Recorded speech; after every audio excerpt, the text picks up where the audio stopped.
selamat Hari Raya Idul Adha. Tuh, Paman. Hai tuh. Wow, emas Tuh nampak tuh. Tuh. Ada. Nih sama Om. Tuh. Adik nih.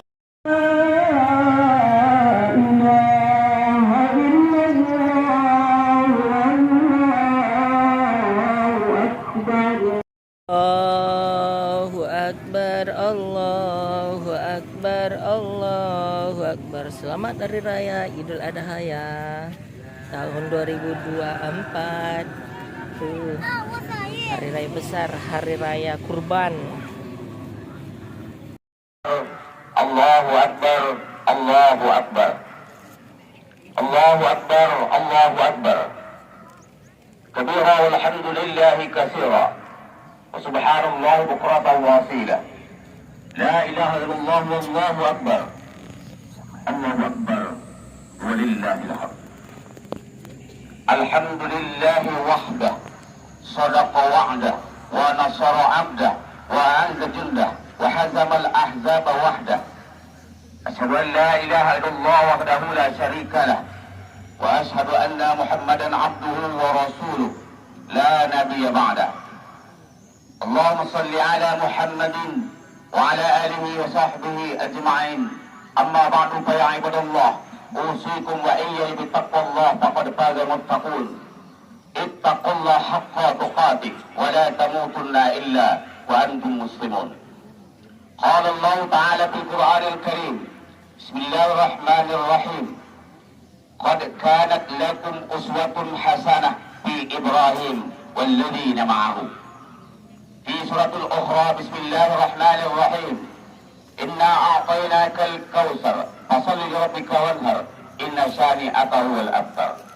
الله أكبر الله أكبر الله أكبر walillahil hamd. Bapak saudara-saudara kaum muslimin jamaah Idul Adha yang dimuliakan Allah, tiada kata yang pantas kita ucapkan selain puji syukur kita kepada Allah Subhanahu wa taala. Mulai semenjak maghrib sore kemarin, maghrib kemarin, kita melantunkan takbir memuji Allah Subhanahu wa taala. Sampai hari ini kita masih takbir. Nanti tambah lagi 3 hari nanti. Itu namanya hari tasyrik yang 3 hari lagi itu. Itu semuanya dalam rangka kita mendekatkan diri kita kepada Allah Subhanahu wa taala. Salawat dan salam kita tidak lupa Rasulullah sallallahu alaihi wasallam. Allahumma salli ala Muhammad wa ala ali Muhammad. Assalamualaikum ya Rasulullah. Mudah-mudahan salawat dan salam ini menambah kecintaan kita kepada beliau. Kita berharap syafaat beliau di yaumil mahsyar nanti. Amin ya rabbal alamin. Kemudian hati menyampaikan wasiat untuk kita semuanya. Mari kita tingkatkan takwa kita kepada Allah Subhanahu wa taala. Jemaah Idul Adha yang berbahagia, ada 3 ibadah yang dilaksanakan pada hari ini. Yang pertama, pelaksanaan ibadah haji yang pada hari ini jemaah haji melaksanakan melontar jumrah Aqabah, melontar jumrah Ula Wusta Aqabah sampai kepada tawaf ifadah di Masjidil Haram, sa'i dan segala macamnya itu. Kita mendoakan mudah-mudahan jemaah haji kita selamat kembali ke tanah air dengan memperoleh haji yang mabrur. Allahu Akbar walillahil hamd. Ibadah yang kedua adalah kita melaksanakan sholat Id yang dianjurkan di lapangan. Untuk apa? Syiar kita kepada Allah Subhanahu wa taala. Disyiarkan oleh Allah. Dan yang ketiga, setelah sholat ini kita akan melaksanakan penyembelihan hewan kurban. Mudah-mudahan pelaksanaan itu nanti dapat berjalan lancar untuk kita semuanya. Allahu Akbar, walillahil hamd. Khutbah kita pada hari ini saya akan sampaikan 4 macam oleh-oleh pelajaran daripada Idul Adha. Apa yang 4 macam itu? Yang pertama, hidup itu adalah penuh dengan ujian. Itulah yang dilalui oleh Nabi kita Ibrahim alaihissalam. Jika seorang ulama Syekh Mutawalli Asy'arawi mengatakan Nabi Ibrahim itu adalah diberikan predikat Khalilullah kekasih Allah. Jadi yang mengatakan kekasih Allah itu siapa? Allah sendiri. Dalam surah An-Nisa ayat 125, "Wattakhadallahu Ibrahim khalila." Allah menjadikan Ibrahim itu sebagai kekasih. Ini bukan dia yang menyampaikan, Allah sendiri yang mengatakan bahwa Ibrahim itu kekasih Allah. Syekh Mutawalli Asy'arawi mengatakan, apa rahasianya Ibrahim itu mendapatkan gelar Khalilullah? Kata beliau, Nabi Ibrahim itu sanggup menghadapi ujian pil pahit yang amat berat. Apa? Pertama, diuji dengan dibakar oleh umatnya, dibakar oleh masyarakatnya. Siapa yang bilang mau dibakar itu? Al-Quran sendiri yang menceritakan di dalam Al-Quran surah Al-Anbiya 68. Qalu harrifuhu wansuru alihatakum in kuntum fa'ilin. Bakar dia, kata Nabi Daud. Dia sudah merusak Tuhan-Tuhan kita, bakar. Bapak ibu yang berbahagia, setelah kayu semuanya dikumpulkan, masyarakat sudah berkumpul membakar Nabi Ibrahim. Pada saat itulah datang malaikat Jibril kepada Ibrahim. Wahai Ibrahim, apakah kamu perlu bantuan saya? Nggak perlu. Hasbunallah wa ni'mal wakil. Cukup Allah. Menjawab, cukup Allah yang menjadi penolongku. Allahu Akbar, Allahu Akbar, walillahil hamd. Padahal kalau kita lah seperti itu Bapak sekalian, kita akan minta tolong. Tapi Nabi Ibrahim begitu kuatnya keimanannya kepada Allah Subhanahu wa ta'ala. Ibrahim pun dilemparkan dalam api yang besar. Allah berfirman kepada api, "Ya naru, wahai api, kuni bardan wa salaman ala Ibrahim." In, selamatkan hambaku Ibrahim. Bulu rama Ibrahim pun tidak terbakar. Kedinginan dia, Pak. Itu adalah suatu keajaiban yang ditunjukkan oleh Allah Subhanahu wa ta'ala. Begitulah Ibrahim sangat kuat akidahnya, sanggup menghadapi ujian berat.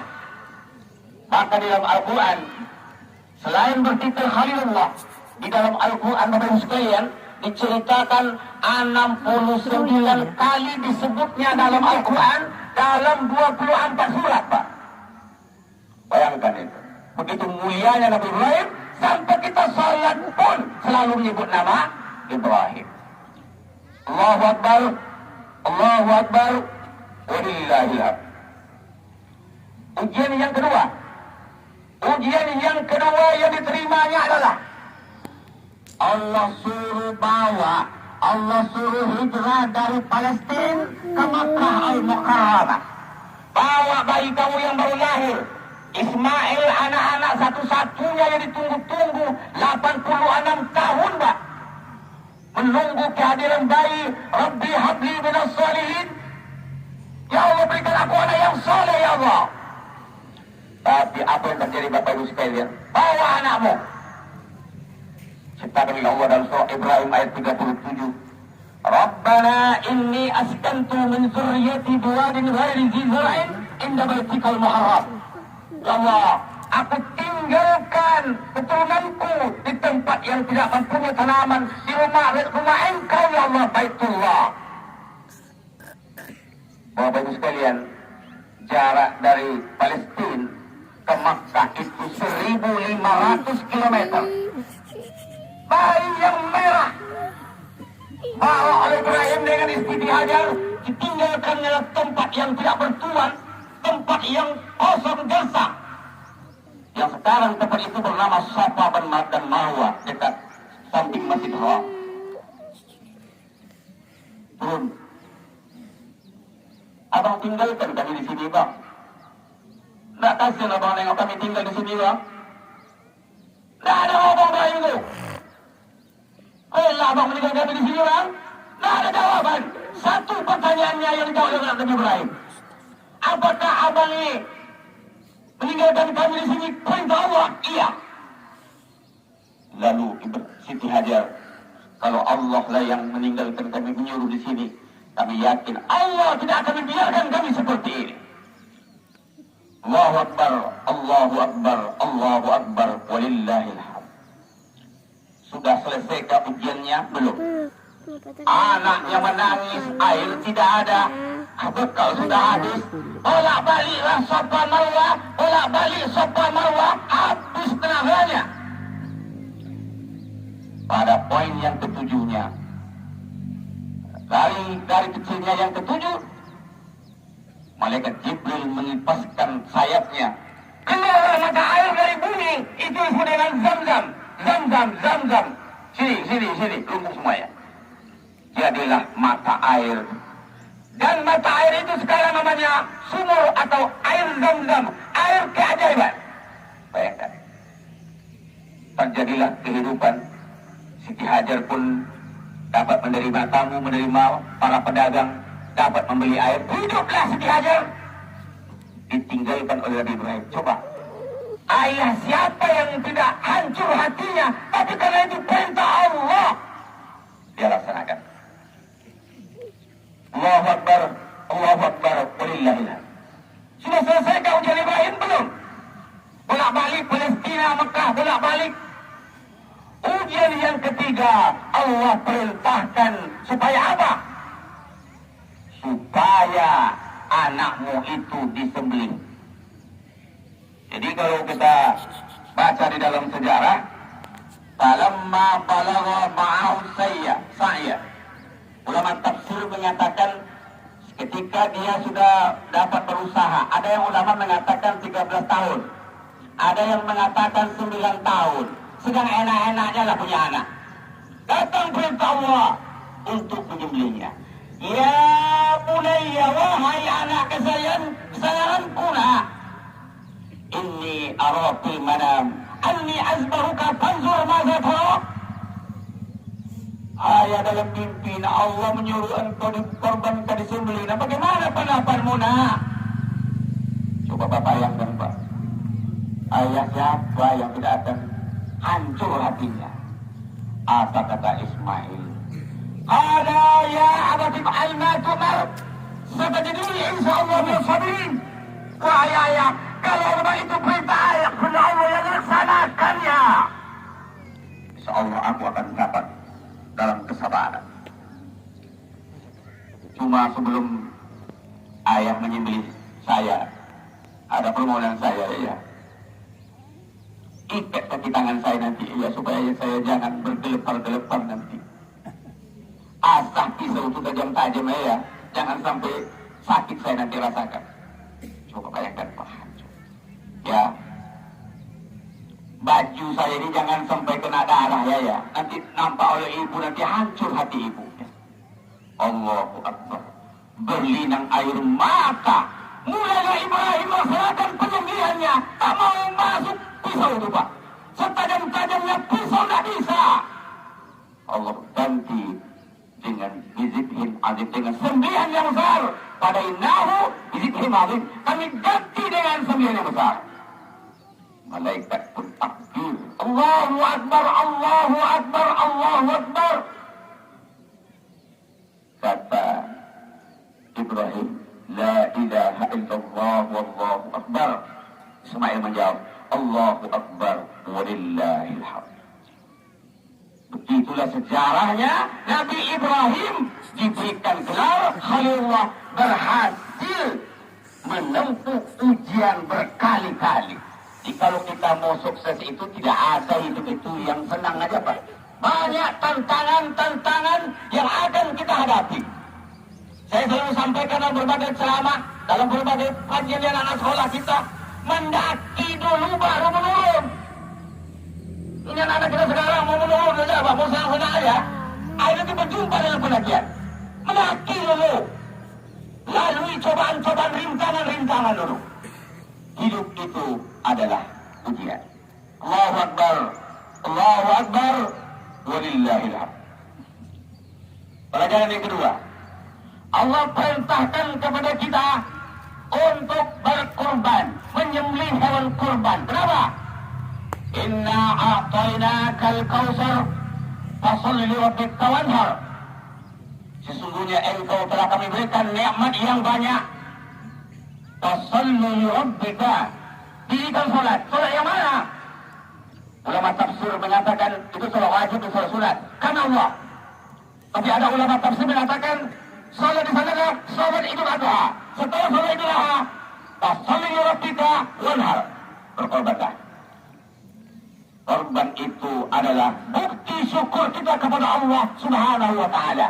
Begitu banyak nikmat Allah, tidak terhitung nilainya, Pak. Ibadah kita saja tidak terhitung. Wa in ta'uddu ni'matallah la tuhsuha. Kalau kamu hitung nikmat kepada Allah, kamu tidak akan sanggup berhitungnya. Ada orang yang pergi ke Singapura berobat, Pak. Hanya untuk mengintipkan matanya, mata yang tidak bisa berkedip. Berapa biayanya? 400 juta. Bapak Ibu mau 400 juta atau 3 juta 200? Maka jangan kucur-kucur berkorban itu. Kata Rasulullah dalam satu hadis, man wajada sa'atan fala bidahi fala yaqraban yang musallana. Siapa yang mempunyai kemampuan tapi tak mau berkorban, jangan dekat-dekat tempat sholat kami. Begitu pentingnya ibadah korban. Alhamdulillah. Di negeri kita ini sudah banyak perkembangan, banyak peningkatan untuk berkorban mendekatkan diri kepada Allah Subhanahu wa Ta'ala. Allahu Akbar, Allahu Akbar, wallahul hamd. Apabila Ibrahim menyembelih anaknya karena Allah, Siti Hajar rela mengorbankan anaknya dilahirkan dan dibesarkan karena Allah. Ismail rela berkorban juga untuk melakukan perintah Allah. Lalu saatnya kita bertanya, apa yang sudah kita lakukan dan kita korbankan untuk menegakkan agama Allah? Hikmah terbesar dari ibadah korban adalah kerelaan hati untuk memberikan sesuatu yang kita sayangi untuk Allah. Hari ini, pengorbanan yang kita lakukan tidak perlu menyembelih anak sendiri. Akan tetapi cukup sederhana dengan melaksanakan ibadah korban. Menyembelih seekor kambing untuk 1 orang. Menyembelih seekor sapi atau kerbau untuk 7 orang. Setiap bagian akan mengeluarkan uang 3 juta lebih. Artinya, jika setiap kita menabung 10.000 sehari, maka tahun yang akan datang kita semua akan menjadi peserta korban. Tapi anehnya, kita dalam menyediakan uang untuk korban banyak berpikir-pikir. Untuk pulsa telepon, kita habis 10.000 satu hari. Untuk rokok habis 50.000 satu hari. Untuk korban berpikir-pikir, Pak. Inilah yang perlu kita ubah untuk masa yang akan datang. Sehingga apa? Ada juga yang berpendapat saya berkorban 10 tahun yang lalu katanya. La ilaha illallah. Itu yang perlu kita tingkatkan. Semangat rela berkorban, semangat untuk menegakkan agama Allah Subhanahu wa Ta'ala. Allahu Akbar, Allahu Akbar, walillahil hamd. Yang ketiga, pelajaran yang ketiga adalah kita disuruh mencontoh keluarga Nabi Ibrahim mampu melahirkan keluarga teladan. Ibrahim ayah teladan, Siti Hajar istri teladan, Ismail anak teladan. Payah Pak mencari itu begitu tuh. Sampai Ibrahim pun anaknya menjadi nabi. Disebut dengan apa? Abul Anbiya, bapaknya para nabi. Seperti apa suami teladan? Suami teladan adalah cerdas. Makanya kita laki-laki harus cerdas, Pak.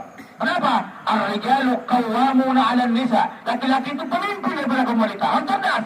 Kalau kita kalah kita oleh istri kita, habis kita. Seorang suami yang cerdas.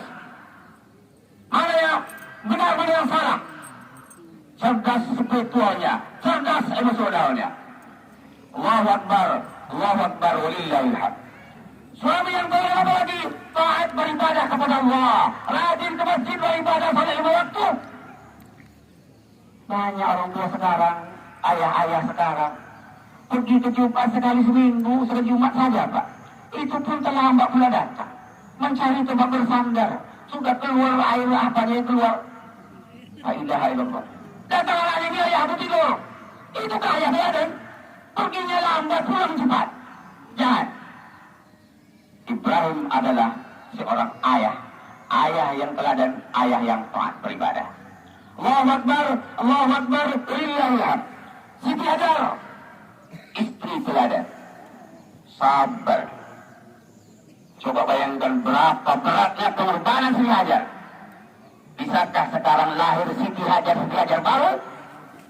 Sabar.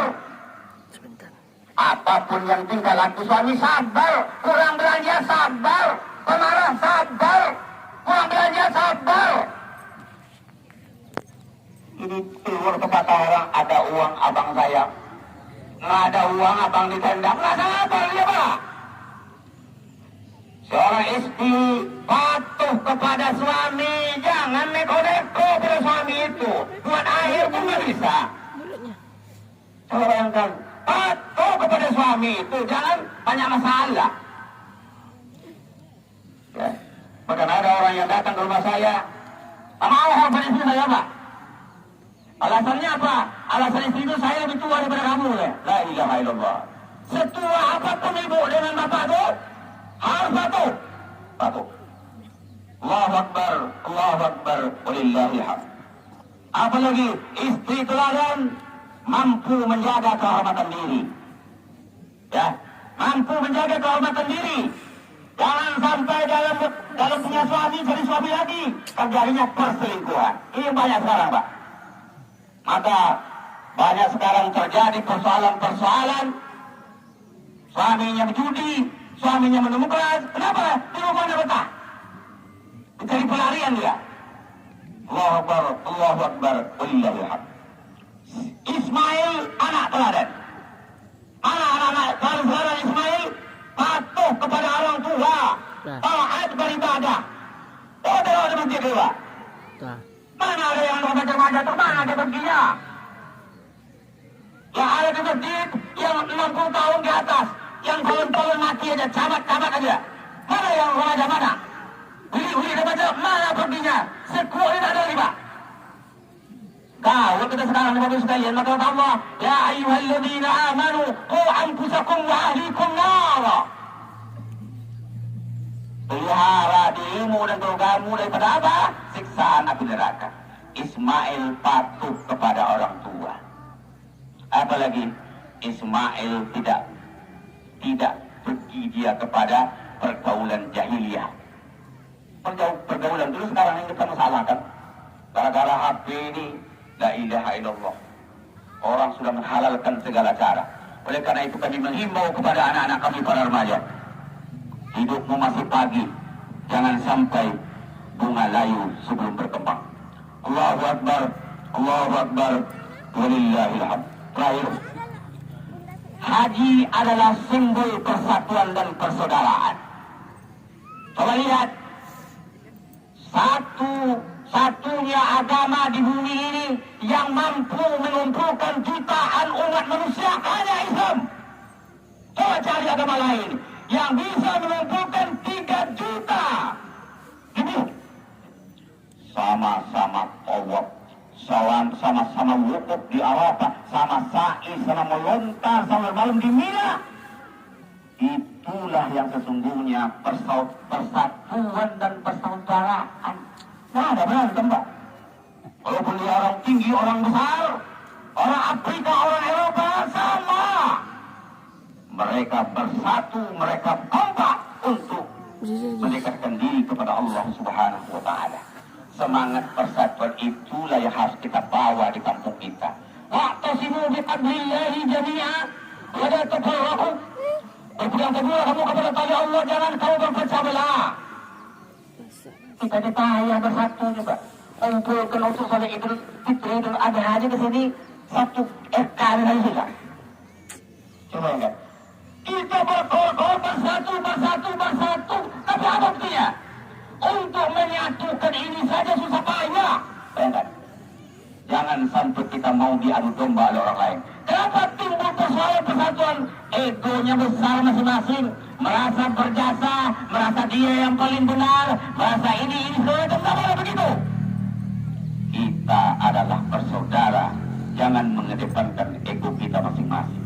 Mari ke depan kita tingkatkan persatuan persaudaraan kita. Innamal mu'minuna ikhwah. Sesungguhnya orang-orang mukmin itu bersaudara.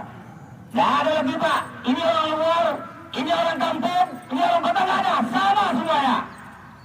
Jadi jangan sampai kita terjadi perbedaan. Itu kan bukan orang kampung kita. Itu rusak Pak, satu kita Pak. Mari ke depan tingkatkan persatuan dan persaudaraan. Inilah oleh khutbah Idul Adha pada hari ini. Mudah-mudahan bermanfaat untuk kita semuanya. Akhirnya berdoa. Allah akan kabulkan segala hajat kita. Astagfirullahaladzim. A'udzubillahi minasyaitonirrajim. Bismillahirrahmanirrahim. Alhamdulillahirabbil alamin. Wassalatu wassalamu ala asyrafil anbiya'i wal mursalin wa ala alihi wa sahbihi ajma'in. Allahumma shalli muslimina wal muslimat wal mu'minina wal mu'minat bi rahmatika ya arhamar rahimin. Ya Allah ya Rahman ya Rahim. Kami jemaah Idul Adha pada hari ini, terimalah amal ibadah kami ya Allah. Sehatkan kami semua ya Allah. Sehatkan keluarga kami ya Allah. Ampuni segala kesalahan kami ya Allah. Masukkan kami ke dalam doa hamba yang Engkau cinta ya Allah. Balaslah amal ibadah jemaah kami ini ya Allah, yang ikut berkorban pada hari ini ya Allah, yang ikut berinfak pada hari ini ya Allah. Balas dengan pahala yang berlipat ganda dan rezeki yang melimpah ya Allah. Allahumma inna na'udzubika min jahdil bala wa darkis siqa wa su'il qada wa syamatatil ada. Allahumma sallim ala ahlina, Allahumma sallim ala jam'ana bi rahmatika ya arhamar rahimin. Rabbana zalamna anfusana wa illam taghfir lana wa tarhamna lanakunanna minal khasirin. Rabbana atina fid dunya hasanah wa fil akhirati hasanah wa qina adzaban nar. Walhamdulillahi rabbil alamin. Wassalamualaikum warahmatullahi wabarakatuh. Waalaikumsalam warahmatullahi wabarakatuh. Guys, ini setelah sholat Idul Adha, kita sekarang pemotongan kurban, hewan kurban yang dilaksanakan di depan rumah. Ini bersama Bocil Amina. Tuh. Ini sama Bang Fatar.